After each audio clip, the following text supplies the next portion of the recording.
Hey Internet, it's your old friend Dominic here with the All-American Casino Guide. So you've probably heard of Blackjack basic strategy, you've probably heard of card counting, but there's another skill that if you master, you will have a trifecta of skills that'll help you edge your way to beating the casino every single time. And that's shuffle tracking. So today we're gonna get you started so you'll have another set of tools to maximize your odds of beating the dealer.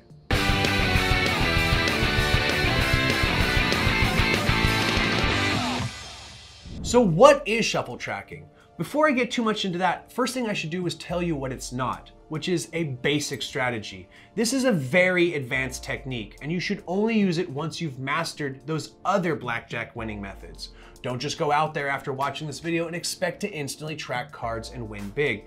You need hours upon hours of practice at both shuffle tracking and every other strategy we've talked about on this channel. But with that said, let's explain what shuffle tracking is exactly. As the name suggests, it's all about keeping an eye on how the dealer is shuffling the cards so you can catch what certain cards or clusters of cards are being placed so that in the next round of dealing, you'll be able to predict the outcome a little bit better, or at least to a certain extent. It's very important to keep in mind that this technique can only be used at a hand shuffle table. At a hand shuffle table, you're gonna watch the dealer shuffle the cards by hand, and this is where you'll be able to implement this technique. You'll be able to spot a few clusters of cards, and you'll even be able to see the face of a few cards as the dealer will be shuffling facing you. If the dealer is using an automatic card shuffler or a continuous card shuffler, pretty much forget all about this. Don't even try using this because the dealer will just throw the cards into a machine which will obscure the shuffle entirely, so you really have no idea what's going anywhere. There are some stories of people getting their hands on automatic shufflers and studying the way in which they shuffle cards, in some sort of vain attempt to study the mechanics of the machine and understand where each card will end up. But it's extremely hard to even get your hands on one of these shufflers, and even if you do, it would take some crazy time and mechanical knowledge to practice something like that. So I don't particularly recommend going down that road. However, if you're already an advanced shuffle tracker and you have what it takes to give this a shot, it might not be the worst idea. So how profitable is it? Well, there is some controversy and debate over whether shuffle tracking actually works or not. The answer is that it really depends on how good you are. In theory, it works, but as we all know, saying and doing are two completely different things. The problem is that it takes so long to master this technique that you'll most likely be losing money while practicing it in a casino. Certainly a long-term investment in which you'll see a profit later on down the line. What it boils down to is keeping track of the count in certain clumps or subsections of cards, commonly referred to as slugs, essentially calculating whether each cluster is in the positive or in the negative, particularly looking out for clusters of 10 value cards, kind of like the demonstration I've laid out here on the table, where 5 out of the 10 cards dealt were 10 value cards.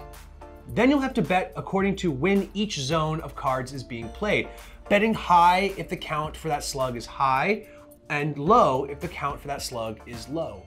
Shuffle tracking is built upon the fact that shuffles really aren't that random, and where certain cards end up is predictable to a certain degree. Casinos usually perform something known as a zone shuffle, and this is where the deck is split into a few piles and then they are swapped around and then moved around in a pattern something similar to this. But even if a casino is doing a riff shuffle, you should be able to accurately predict to a certain degree where certain cards have fallen within the deck.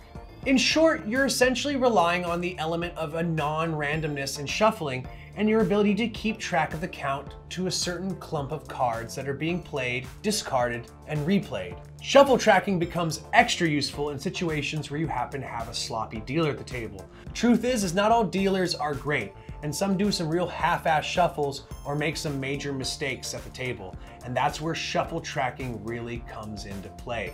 This is a very rare occurrence, of course, but if it happens and you happen to have some experience with shuffle tracking, you're in luck. So let's go ahead and get into the potential advantages and disadvantages of shuffle tracking, starting with the advantages, of course. Apart from the obvious one, which is that it gives you the edge against the casino, shuffle tracking is extremely hard to detect by casino and the security. They are aware of it, of course, as much as they're aware of card counting, but there's no real proven way that they can tell you are card tracking or not. The main disadvantage, though, is that it's an extremely difficult skill to master, and if done incorrectly, you'll actually lose money. Also, it doesn't always work. Now, card counting is a mathematical edge, but shuffle tracking is not really an exact science like card counting and really depends on your skill, your judgment, and a little bit of luck. So guys, that's all we have for today on shuffle tracking. We'll be doing a more in-depth video in future showing off some more advanced shuffle tracking strategies. Let me know though how I did if you have any questions or comments in the comments section down below. Also, make sure to clickety-clack that like button, pound that big red subscribe button, ring-a-ding-ding that notification bell, and make sweet, sweet love to that share button. My name's Dominic. This has been the All-American Casino Guide, wishing you luck and reminding you as always, play responsibly.